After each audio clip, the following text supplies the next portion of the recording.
JEE means inorganic chemistry, हमारा chapter है coordination compounds और हमारा टॉपिक है आइसोमेरिज्म।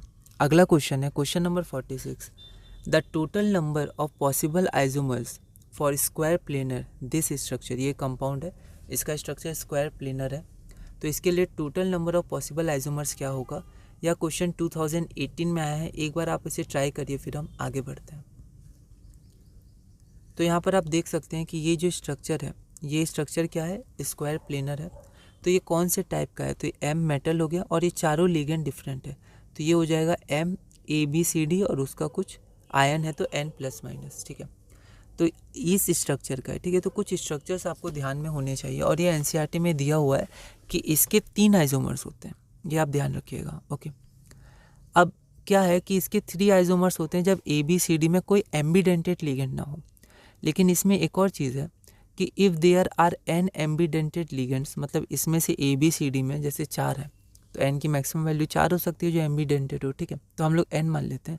तो अगर ए बी सी डी में से कोई एम्बीडेंटेड हो तो आइसोमर्स 3 से ज़्यादा बनते हैं। ऐसा क्यों? क्योंकि वो कभी अपने एक रूप में रह सकता है, कभी दूसरे में, ठीक है। तो अगर एन एम्बीडेंटेड लिगेंड है तो टोटल नंबर ऑफ आइसोमर्स 2 का पावर एन टाइम्स 3 होगा। क्यों? क्योंकि 3 तो होगा लेकिन एक एम्बीडेंटेड 2 टाइम्स रह सकते हैं। जैसे NO2 है तो कभी NO2 के रूप में रहेगा, कभी ONO, तो 2 बार, तो 2 से इंटू करेंगे, 2 का पावर n। अगर एक एम्बीडेंटेड है तो 2 बार रहेगा, 2 एम्बीडेंटेड है तो वो भी अपना 2 रूप में रहेगा, तो 4 हो जाएंगे, तो 2 की पावर 2, ठीक है।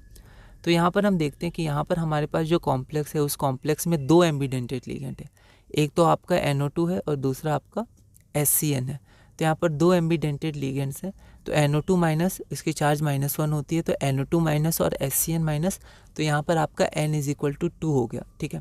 तो 2 का पावर 2, क्योंकि क्या था 2 का पावर n टाइम्स 3, तो यहाँ पर 2 का पावर 2, तो 2 टाइम्स 2 4 और 4 टाइम्स 3 12, तो आपका आंसर हो जाएगा 12। तो number of isomers is equal to 12। तो इस वीडियो में हमने क्वेश्चन नंबर 46 कंप्लीट किया।